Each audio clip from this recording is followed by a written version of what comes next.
Your Coca-Cola bottler presents Claudia, based on the famous play and novels by Rose Franken. Brought to you transcribed Monday through Friday by your friendly neighbor who bottles Coca-Cola. Relax, and while you're listening, refresh yourself. Have a Coke. And now, Claudia. David, have you noticed that Majesty's moo has a completely different ring to it since she's become a mother? Well, say goodbye to her and come along now. Why? What's the big hurry? I want to shower and shave before dinner. Oh, why bother? You look stunning just the way you are. Well, you are easier to please than I am. I am. Oh, Majesty, I'm sorry, but the boss says I must leave, so leave I must. Say goodbye to your calf for me. No, hey, don't wake her. Just tell her later. To think the company of a mere cow can make my wife so whimsical. It's very hard for me to believe that Majesty can't understand what I say.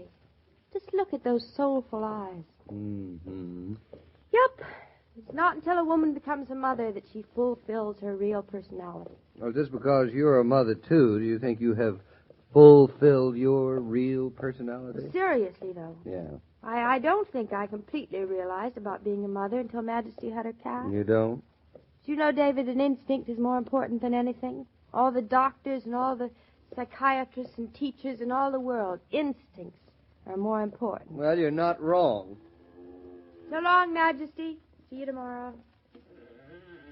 Ooh, it is cold Right. out. Here, button up your coat. Boy, it's amazing how animals keep themselves warm. You seem to be amazed about everything about animals. I am amazed.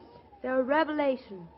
David, if more people would be more like more animals, the world would be a better place to live in. Now, that, my dear wife, is one of your more profound observations. I know it is.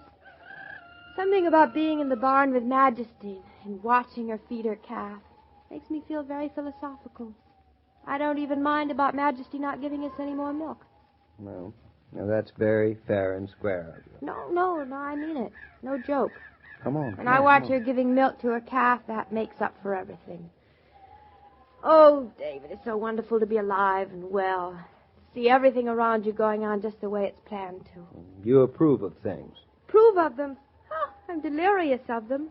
I wouldn't give up living with you on the farm or just plain living for $1 million.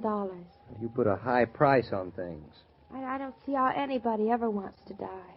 Well, maybe when a person grows very old and very tired. Well, maybe. I wonder. Hey, look who's walking up the road to our house. Look. Where? See? Oh. That looks like Jared Tucker to me. Oh, no, can't be. And why not? Well, look how hunched up he is. Why, from here it looks like a very old man. Well, don't you call 86 very old? Yes, ancient. David, Jared Tucker isn't ancient. He's so spry. He doesn't usually walk around looking like an old crutch. I'd forgotten how old 86 really is. Why, David, it is Jared Tucker. I told you it was. Oh, darling, look at him. And just the other night on New Year's Eve, he was as gay and lively. Oh, dear, I wonder what's happened to him. Probably nothing, but at 86, the turn of a weekend can be a very long time. Don't talk like that, David. Hey there, Mr. Tucker. That you, young Naughton? Yep. Just so. We're coming down from the barn. Wait up for us. Wind's blowing chilly. Don't remember when I felt the wind's so cold. David, he's usually so snooty about the cold and the wind. You know, it's funny how we're so attached to that funny old man. Well, he's a pretty wonderful old man. Hi there, Mr. Tucker. How's the cow? She Fine. milking her calf all right? Well, the calf is a very contented calf, Mr. Tucker. Just sits in her stall and smiles. Smiling and calves smiles. grow up to be smiling cows, and smiling cows are the only kind to give barn space to. Come on in the house with us. What are you doing out on a night like this? Oh, I'm not a man for sitting around in the kitchen watching my sister knitting. Knocks down a man's spirit to sit around his kitchen watching the woman knit. Ooh, it's freezing tonight. It's cold. Whew, feels good to get inside. Hey, hurry up, David. Close the door before the cold air freezes the hot air. Here, Boy. give me your coat, Mr. Tucker. I'll keep it on a while if it's the same to you, son. Give my bones a chance to thaw out. That's a good idea. Just don't get overheated. Wonder if I'll ever get overheated again. Come on in. There's a fire in the living room. Certainly you'll feel good, won't it? Yes, ma'am. When you can coax me to sit around the fire and not wish I was elsewhere doing something else, yeah. When that day comes, Jared Tucker, he says the day of reckoning ain't far off. Oh, now such talk. I'm telling you, lad, I never felt my bones so cold. Probably never was so cold. Here, come on, sit down by the fire. Come on.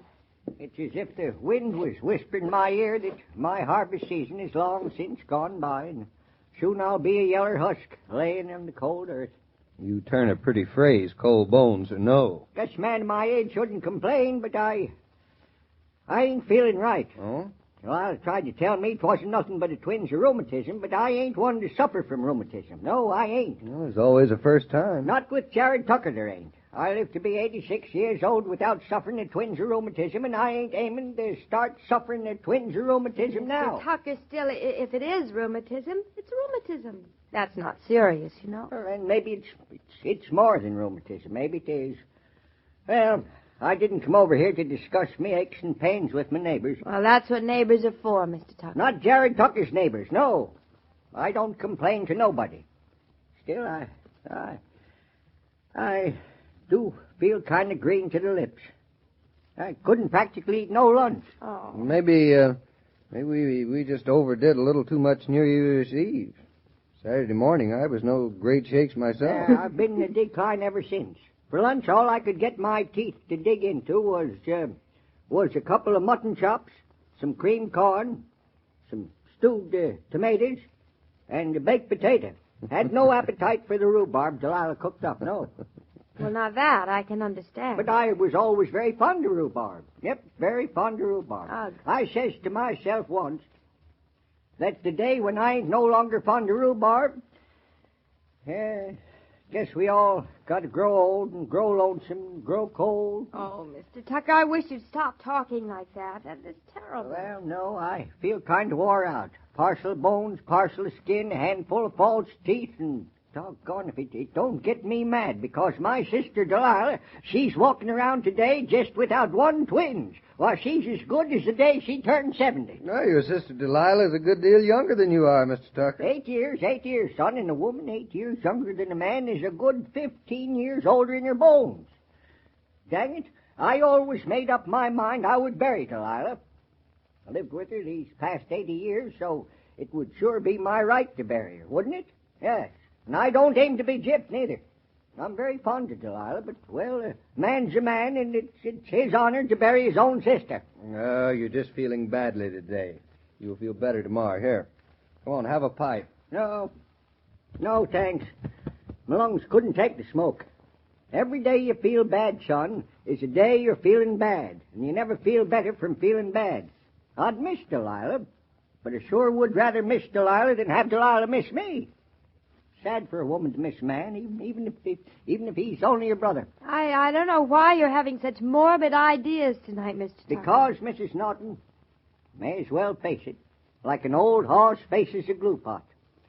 I'm going to die.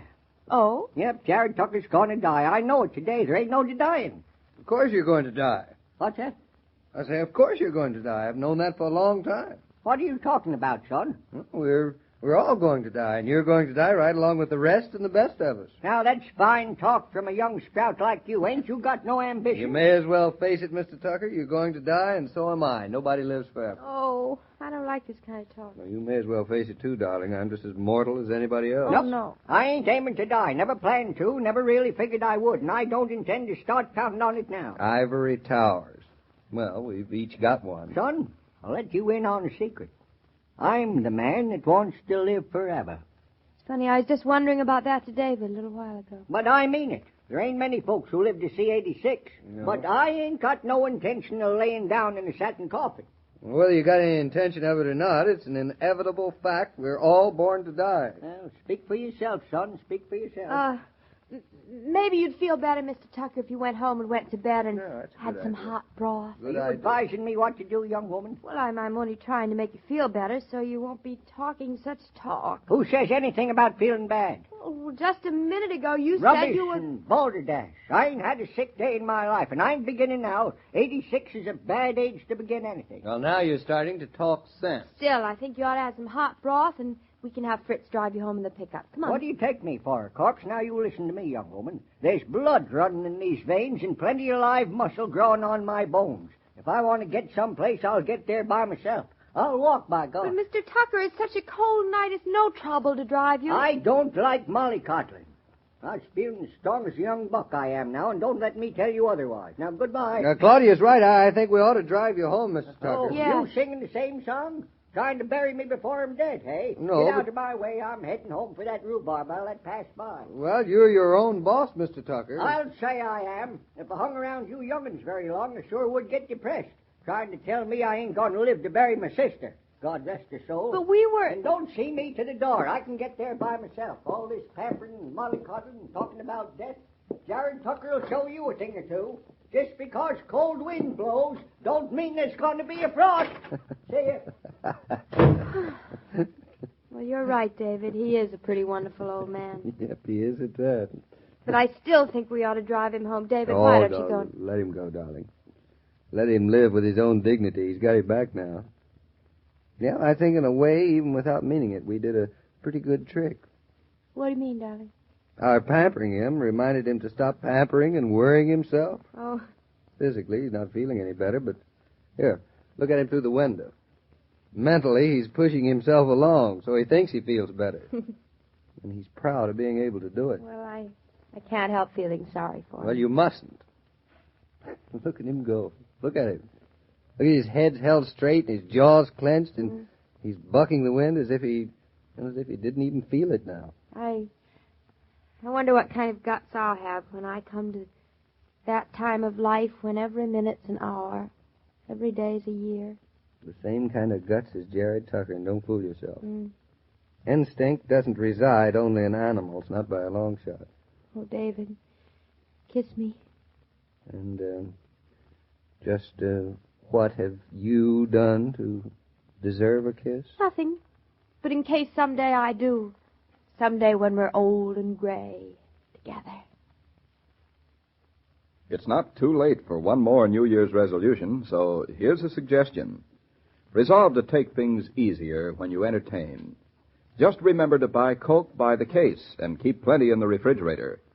With Coca-Cola ready to serve, cold as ice, sparkling and delicious, there's nothing for you to do but open the bottles, offer them round, and share the pause that refreshes. Hello there, Mr. King. Mr. Tucker, not home yet, huh? What's everybody rushing me for? Well, it's a cold night out. I don't feel it. You young'uns are all sissies. Next to you, Mr. Tucker, we are. But you better get on home anyway. I guess might as well. Ain't no one around to chin with.